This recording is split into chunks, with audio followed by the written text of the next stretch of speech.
ನಮಸ್ಕಾರ. ಜಿಯೋಜಿಬ್ರಾದ basics of ಸ್ಪ್ರೆಡ್‌ಶೀಟ್ಸ್ ಎನ್ನುವ ಟ್ಯುಟೋರಿಯಲ್‌ಗೆ ನಿಮಗೆ ಸ್ವಾಗತ. ನೀವು ಇದೇ ಮೊದಲ ಬಾರಿಗೆ ಜಿಯೋಜಿಬ್ರಾ ಅನ್ನು ಬಳಸುತ್ತಿದ್ದರೆ ದಯವಿಟ್ಟು ಸ್ಪೋಕನ್ ಟ್ಯುಟೋರಿಯಲ್ ವೆಬ್‌ಸೈಟ್ ಮೇಲಿನ ಇಂಟ್ರೊಡಕ್ಷನ್ ಟು ಜಿಯೋಜಿಬ್ರಾ ಎನ್ನುವ ಟ್ಯುಟೋರಿಯಲ್ ಅನ್ನು ನೋಡಿ. ಜಿಯೋಜಿಬ್ರಾ ಆರಂಭಿಸಲು ನಾನು GNU Linux operating system Ubuntu version 10.04 LTS ಹಾಗೂ ಜಿಯೋಜಿಬ್ರಾ ವರ್ಷನ್ 3.2.40.0 ಗಳನ್ನು ಬಳಸುತ್ತಿದ್ದೇನೆ. ಜಿಯೋಜಿಬ್ರಾದಲ್ಲಿ ಸ್ಪ್ರೆಡ್‌ಶೀಟ್ ಅನ್ನು ಹೇಗೆ ಉಪಯೋಗಿಸುವುದೆಂದು ನೋಡುವುದು ಈ ಟ್ಯುಟೋರಿಯಲ್‌ನ ಉದ್ದೇಶವಾಗಿದೆ. ಈ ಟ್ಯುಟೋರಿಯಲ್‌ನಲ್ಲಿ ಮೂಲಭೂತ ಡೇಟಾ ನಿರೂಪಣೆ ಹಾಗೂ ಲೆಕ್ಕಾಚಾರಗಳನ್ನು ಮಾಡಿ ತೋರಿಸಲು ನಾವು ಸ್ಪ್ರೆಡ್‌ಶೀಟ್ ಅನ್ನು ಬಳಸುವೆವು ಮತ್ತು ಡೇಟಾವನ್ನು ಒಂದು ಹಿಸ್ಟೋಗ್ರಾಮ್ ರಚಿಸಲು ಬಳಸುವೆವು.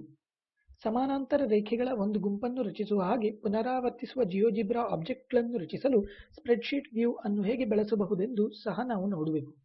ಮೊದಲು 50 ಅಂಕಗಳ ಟೆಸ್ಟ್‌ನಲ್ಲಿ ನಾವು 50 ವಿದ್ಯಾರ್ಥಿಗಳ ಅಂಕಗಳನ್ನು ಉಪಯೋಗಿಸುವೆವು. ಫ್ರಮ್ ಹಾಗೂ ಟು ಕ್ಲಾಸ್ ಬೌಂಡರಿಗಳು ಮತ್ತು ಫ್ರೀಕ್ವೆನ್ಸಿ ಇಲ್ಲಿ ಲಭ್ಯವಿರುತ್ತವೆ. ನಾನು ಫ್ರೀಕ್ವೆನ್ಸಿಯನ್ನು ಕ್ಲಿಪ್ ಬೋರ್ಡ್ನ ಮೇಲೆ ಕಾಪಿ ಮಾಡುವವನಿದ್ದೇನೆ. ಈಗ ಜಿಯೋಜಿಬ್ರಾ ವಿಂಡೋಗೆ ಹೋಗೋಣ. ಮೊಟ್ಟ ಮೊದಲು ಸ್ಪ್ರೆಡ್‌ಶೀಟ್ ವ್ಯೂ ಕಾಣುವಂತೆ ಮಾಡಬೇಕು. ಮೆನು ಐಟಂ ವ್ಯೂ ಅನ್ನು ಆಯ್ಕೆ ಮಾಡಿ ಮತ್ತು ಸ್ಪ್ರೆಡ್‌ಶೀಟ್ ವ್ಯೂ ಅನ್ನು ಚೆಕ್ ಮಾಡಿ. ಸ್ಪ್ರೆಡ್‌ಶೀಟ್ ವ್ಯೂ ಅನ್ನು ಇಲ್ಲಿಗೆ ಜರುಗಿಸೋಣ. ಮೊದಲನೆಯ ಕಾಲಂ A ಫ್ರಮ್ ಎನ್ನುವ ಕ್ಲಾಸ್ ಬೌಂಡರಿಯನ್ನು, ಕಾಲಂ B 2 ಅನ್ನು ಮತ್ತು ಕಾಲಂ C ಫ್ರೀಕ್ವೆನ್ಸಿಯನ್ನು ಪ್ರತಿನಿಧಿಸುತ್ತವೆ.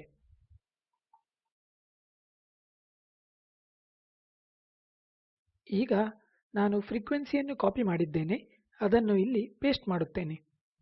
ಈಗ ಫ್ರಮ್ ಮತ್ತು ಟು ವ್ಯಾಲ್ಯೂಗಳಿಗಾಗಿ ನಾನು ಇವುಗಳನ್ನು ಪೇಸ್ಟ್ ಮಾಡಲಿಲ್ಲ, ಏಕೆಂದರೆ ನಾನು ನಿಮಗೆ ಜಿಯೋಜಿಬ್ರಾ ಸ್ಪ್ರೆಡ್‌ಶೀಟ್ಸ್ನ ಬೇರೊಂದು ವೈಶಿಷ್ಟ್ಯವನ್ನು ತೋರಿಸುವೆನು. ಮೊದಲು ನಾನು 0ಯೊಂದಿಗೆ ಆರಂಭಿಸುವೆನು, ಆಮೇಲೆ 5, 5 ಮತ್ತು 10. ಈಗ ನಾನು ಇಲ್ಲಿಯ ಈ ಎರಡು ಸೆಲ್ಗಳನ್ನು ಆಯ್ಕೆ ಮಾಡಿ ಆಮೇಲೆ ಈ ನೀಲಿಯ ಚೌಕವನ್ನು ಕೆಳಗಿನವರೆಗೆ ಎಳೆದು ತಂದರೆ ಒಂದು ಅರಿಥ್ಮೆಟಿಕ್ ಪ್ರೋಗ್ರೆಷನ್ ತಯಾರಾಗಿದೆ ಎನ್ನುವುದನ್ನು ಗಮನಿಸಿ. ಹೀಗೆಯೇ ನಾನು ಅದನ್ನು 2 ಎನ್ನುವ ವ್ಯಾಲ್ಯೂಗಳಿಗಾಗಿ ಮಾಡಬಹುದು. ನಾವು ಕ್ಲಾಸ್ ಬೌಂಡರಿ ಲಿಸ್ಟ್ ಹಾಗೂ ಫ್ರೀಕ್ವೆನ್ಸಿ ಲಿಸ್ಟ್ಗಳನ್ನು ತಯಾರಿಸೋಣ. ಅದನ್ನು ಮಾಡಲು ಇಲ್ಲಿ ಕಾಲಂ B ಯನ್ನು ಆಯ್ಕೆ ಮಾಡಿ. ರೈಟ್ ಕ್ಲಿಕ್ ಮಾಡಿ ಕ್ರಿಯೇಟ್ ಲಿಸ್ಟ್ ಅನ್ನು ಒತ್ತಿ. ಇಲ್ಲಿ L1 ಅನ್ನು ಗಮನಿಸಿ, ಎಂದರೆ L1 ತಯಾರಾಗಿದೆ. ರೈಟ್ ಕ್ಲಿಕ್ ಮಾಡುವ ಮೂಲಕ ನಾವು ಇದನ್ನು ಕೇವಲ ಮಾರ್ಪಡಿಸಬೇಕು. ಆಬ್ಜೆಕ್ಟ್ ಪ್ರಾಪರ್ಟೀಸ್ ಪರಿಶೀಲಿಸಿ. ಇಲ್ಲಿ ಮೊದಲನೆಯ ವ್ಯಾಲ್ಯೂ 0 ಇರುವ ಹಾಗೆ ಖಚಿತಪಡಿಸಿಕೊಳ್ಳಬೇಕು ಮತ್ತು ಕ್ಲೋಸ್ ಅನ್ನು ಒತ್ತಿ. ಈಗ ಫ್ರೀಕ್ವೆನ್ಸಿ ಲಿಸ್ಟ್ಗಾಗಿ ಇದನ್ನೇ ಮಾಡಿ. ಫ್ರೀಕ್ವೆನ್ಸಿಯನ್ನು ಆಯ್ಕೆ ಮಾಡಿ, ರೈಟ್ ಕ್ಲಿಕ್ ಮಾಡಿ ಹಾಗೂ ಕ್ರಿಯೇಟ್ ಲಿಸ್ಟ್ ಅನ್ನು ಒತ್ತಿ. ನನಗೆ L2 ಸಿಕ್ಕಿದೆ. ಈಗ ಹಿಸ್ಟೋಗ್ರಾಮ್ ಅನ್ನು ತಯಾರಿಸಲು ಇಲ್ಲಿ ಇನ್ಪುಟ್ ಬಾರ್ಗೆ ಹೋಗಿ. ನೀವು ಇಲ್ಲಿ ಕಮಾಂಡ್ಸ್ನಿಂದ ಆರಿಸಿಕೊಳ್ಳಬಹುದು ಅಥವಾ ಕೇವಲ ಹಿಸ್ಟೋಗ್ರಾಮ್ ಎಂದು ಟೈಪ್ ಮಾಡಬಹುದು. ಈಗ ಇಲ್ಲಿ ಚೌಕ ಬ್ರಾಕೆಟ್ಗಳ ನಡುವೆ ನೀವು ಎಂಟರ್ ಅನ್ನು ಒತ್ತಿದರೆ ಅದು ನಿಮಗೆ ವಿಭಿನ್ನ ಆಯ್ಕೆಗಳನ್ನು ಕೊಡುತ್ತದೆ. List of class boundaries and list of raw data ಎನ್ನುವುದು ಇವುಗಳಲ್ಲಿ ಒಂದು ಆಯ್ಕೆಯಾಗಿದೆ. ನಾವು ಅದನ್ನು ಬಳಸೋಣ. ಜಿಯೋಜಿಬ್ರಾ ಕೇಸ್ ಸೆನ್ಸಿಟಿವ್ ಆಗಿದೆ. ನಾನು ಕ್ಲಾಸ್ ಬೌಂಡರಿಗಳಿಗಾಗಿ L_1 ಅನ್ನು ಹಾಗೂ ಫ್ರೀಕ್ವೆನ್ಸಿಗಳಿಗಾಗಿ L_2 ಅನ್ನು ಆಯ್ದುಕೊಂಡು ಎಂಟರ್ ಅನ್ನು ಒತ್ತುತ್ತೇನೆ. ಇಲ್ಲಿ ಹಿಸ್ಟೋಗ್ರಾಮ್ ತಯಾರಾಗಿದೆ ಎನ್ನುವುದನ್ನು ಗಮನಿಸಿ.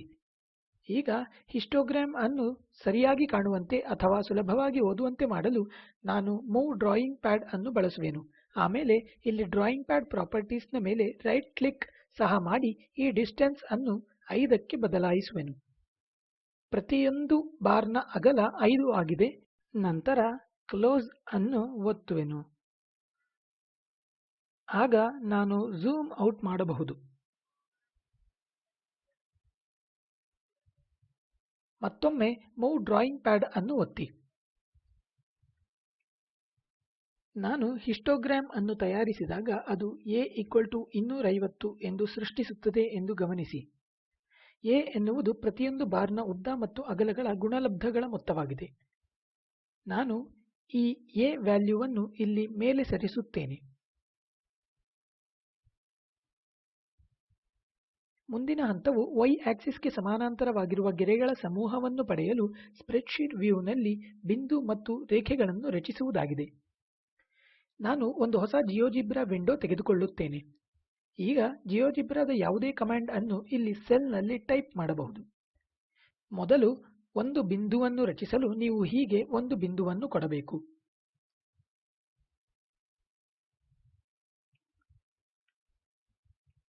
ಇಲ್ಲಿ ಬಿಂದುವು A1 ಎನ್ನುವ ಹೆಸರಿನಿಂದ ಕಾಣಿಸಿಕೊಳ್ಳುತ್ತದೆ ಎಂದು ಗಮನಿಸಿ.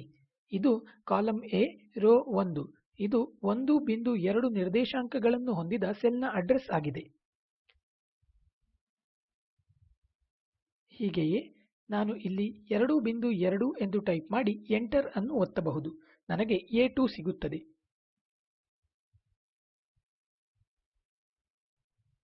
ಈಗ ನಾನು ಈ ಎರಡು ಸೆಲ್ಗಳನ್ನು ಆಯ್ಕೆ ಮಾಡಿ ನಂತರ ನೀಲಿ ಚೌಕವನ್ನು ಕೆಳಗೆ ಎಳೆದರೆ ಇದನ್ನು ನಾನು ಇಲ್ಲಿ ಸರಿಸುತ್ತೇನೆ. ಈ ಟ್ಯುಟೋರಿಯಲ್ಗಾಗಿ ನಾನು ಆಲ್ಜಿಬ್ರಾ ವ್ಯೂ ಅನ್ನು ಮುಚ್ಚುವೆನು. ನನಗೆ ಇಲ್ಲಿ 10 ಬಿಂದುಗಳು ಸಿಗುತ್ತವೆ ಎಂದು ಗಮನಿಸಿ.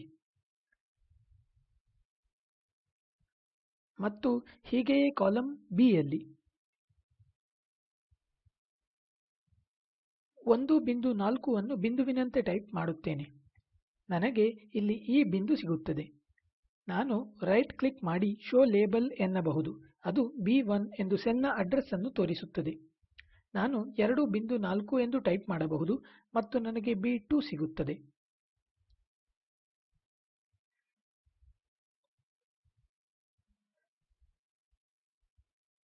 ನಾನು ಇದನ್ನು ಮತ್ತೊಮ್ಮೆ ಎಳೆಯಬಹುದು. ಆಗ ನನಗೆ ಇಲ್ಲಿ 10 ಬಿಂದುಗಳು ಸಿಗುತ್ತವೆ. ಈಗ ಮೂರನೆಯ ಕಾಲಂನಲ್ಲಿ ನನಗೆ ರೇಖೆಯನ್ನು ರಚಿಸಬೇಕಾಗಿದ್ದರೆ ನಾನು ಸೆಗ್ಮೆಂಟ್ ಎನ್ನುವ ಜಿಯೋಜಿಬ್ರಾ ಕಮಾಂಡ್ ಅನ್ನು ಬಳಸಬಹುದು ಮತ್ತು ವ್ಯಾಲ್ಯೂನಲ್ಲಿ ಸೆಲ್ ಅಡ್ರೆಸ್ A1 ಅನ್ನು ಕೊಡಬಹುದು. ಇದನ್ನು ನಾನು ಇಲ್ಲಿ ಸರಿಸುತ್ತೇನೆ. B1 ಹಾಗೂ ಎಂಟರ್ ಅನ್ನು ಒತ್ತಿ. ಇದು A1 ಮತ್ತು B1 ಗಳ ನಡುವಿನ ಗೆರೆಯ ಉದ್ದಳತೆಯಾಗಿದೆ. ಈಗ ನಾನು ಈ ಸೆಲ್ ಅನ್ನು ಆಯ್ಕೆ ಮಾಡಿ ಕೆಳಗಡೆ ಎಳೆಯಲು ಸಾಧ್ಯವಿದೆ. ನನಗೆ 10 ಸಮಾನಾಂತರ ರೇಖೆಗಳ ಸಮೂಹವು ಸಿಗುತ್ತದೆ. ಗಮನಿಸಬೇಕಾದ ಇನ್ನೊಂದು ಅಂಶವೆಂದರೆ ನೀವು ಆಪ್ಷನ್ಸ್ ಮತ್ತು ಆಲ್ಜಿಬ್ರಾಗಳಿಗೆ ಹೋದರೆ ಸದ್ಯಕ್ಕೆ ಇದು ವ್ಯಾಲ್ಯೂ ಎನ್ನುವಲ್ಲಿ ಇದೆ. ಹೀಗಾಗಿ ನೀವು ಗೆರೆಯ ಉದ್ದಳತೆಯನ್ನು ಕಾಲಮ್ C ಯಲ್ಲಿ ನೋಡುತ್ತಿರುವಿರಿ. ನಾನು ಇದನ್ನು ಕಮಾಂಡ್ಗೆ ಬದಲಾಯಿಸಬಹುದು ಹಾಗೂ ಇದು ನನಗೆ ಕಮಾಂಡ್ ಅನ್ನು ತೋರಿಸುವುದು. ಈಗ ಅಸೈನ್ಮೆಂಟ್ ಮಾಡಲು ಮೊದಲನೆಯ ಅಸೈನ್ಮೆಂಟ್ನಲ್ಲಿ ಮನೆ ಹಾಗೂ ಶಾಲೆಗಳ ನಡುವಿನ ದೂರದ ಈ ಕೆಳಗಿನ ಡೇಟಾವನ್ನು ಬಳಸಿ 35 ವಿದ್ಯಾರ್ಥಿಗಳ ವರ್ಗಕ್ಕಾಗಿ ಒಂದು ಹಿಸ್ಟೋಗ್ರಾಮ್ ಅನ್ನು ತಯಾರಿಸಿ. ಇಲ್ಲಿ ನನ್ನ ಹತ್ತಿರ ಕ್ಲಾಸ್ ಬೌಂಡರಿಗಳು ಹಾಗೂ ಫ್ರೀಕ್ವೆನ್ಸಿಗಳು ಇರುತ್ತವೆ. ಡೇಟಾವನ್ನು ಪ್ರತಿನಿಧಿಸಲು ಸ್ಪ್ರೆಡ್ಶೀಟ್ ವ್ಯೂ ಅನ್ನು ಬಳಸಿ. ಕ್ಲಾಸ್ ಬೌಂಡರಿ ಹಾಗೂ ಫ್ರೀಕ್ವೆನ್ಸಿಗಳ ಲಿಸ್ಟ್ ಅನ್ನು ತಯಾರಿಸಿ. ಲಿಸ್ಟ್ಗಳಿಂದ ಹಿಸ್ಟೋಗ್ರಾಮ್ ಅನ್ನು ತಯಾರಿಸಲು ಇನ್ಪುಟ್ ಬಾರ್ ಅನ್ನು ಬಳಸಿ. ಫ್ರೀಕ್ವೆನ್ಸಿಯನ್ನು ಬದಲಾಯಿಸಿ ಮತ್ತು ಹಿಸ್ಟೋಗ್ರಾಮ್ನಲ್ಲಿಯ ಬದಲಾವಣೆಯನ್ನು ಗಮನಿಸಿ. ನಾನು ಇಲ್ಲಿ ಈ ಟ್ಯುಟೋರಿಯಲ್ ಅನ್ನು ಈಗಾಗಲೇ ತಯಾರಿಸಿದ್ದೇನೆ. ಇಲ್ಲಿ ಹಿಸ್ಟೋಗ್ರಾಮ್ ಅನ್ನು ಗಮನಿಸಿ. ಈಗ ಮುಂದಿನ ಅಸೈನ್ಮೆಂಟ್ ನೋಡೋಣ. ಎರಡನೆಯ ಅಸೈನ್ಮೆಂಟ್ನಲ್ಲಿ ಸ್ಪ್ರೆಡ್ಶೀಟ್ ವ್ಯೂ ಅನ್ನು ಬಳಸಿ ನಾವು ಏಕಕೇಂದ್ರೀಯ ವೃತ್ತಗಳನ್ನು ರಚಿಸುವೆವು. ವರ್ತುಲದ ಕೇಂದ್ರವನ್ನು ಗುರುತಿಸಲು ಡ್ರಾಯಿಂಗ್ ಪ್ಯಾಡ್ನ ಮೇಲೆ A ಬಿಂದುವನ್ನು ರಚಿಸಿ. ರೇಡಿಯಸ್ನ ಕಾಲಮ್ A ಅನ್ನು ತಯಾರಿಸಲು ಸ್ಪ್ರೆಡ್ಶೀಟ್ ಅನ್ನು ಬಳಸಿ. A ಅನ್ನು ಕೇಂದ್ರಬಿಂದು ಮಾಡಿ ಕಾಲಮ್ A ದ ತ್ರಿಜ್ಯದಿಂದ ವರ್ತುಲಗಳನ್ನು ರಚಿಸಲು ಸ್ಪ್ರೆಡ್ಶೀಟ್ ಕಾಲಮ್ B ಅನ್ನು ಬಳಸಿ. ಮಧ್ಯಬಿಂದು A ಅನ್ನು ಜರುಗಿಸಿ ಮತ್ತು ಗಮನಿಸಿ. ನಾನು ಇಲ್ಲಿ ಅಸೈನ್ಮೆಂಟ್ ಅನ್ನು ತಯಾರಿಸಿದ್ದೇನೆ. ಕೇಂದ್ರಬಿಂದುವನ್ನು ಜರುಗಿಸಿ ಹಾಗೂ ವರ್ತುಲಗಳನ್ನು ಗಮನಿಸಿ. ಸ್ಪೋಕನ್ ಟ್ಯುಟೋರಿಯಲ್ ಪ್ರಕಲ್ಪವು ಟಾಕ್ ಟು ಅ ಟೀಚರ್ ಎನ್ನುವ ಪ್ರಕಲ್ಪದ ಒಂದು ಭಾಗವಾಗಿದೆ. ಇದು ICT MHRD ಮೂಲಕ ಭಾರತ ಸರ್ಕಾರದ ರಾಷ್ಟ್ರೀಯ ಸಾಕ್ಷರತಾ ಮಿಷನ್ನ ಆಧಾರವನ್ನು ಪಡೆದಿದೆ. ಇದರ ಬಗ್ಗೆ ಹೆಚ್ಚಿನ ಮಾಹಿತಿಯನ್ನು ಈ ಕೆಳಗಿನ ವೆಬ್ಸೈಟ್ನಲ್ಲಿ ನೀವು ನೋಡಬಹುದು.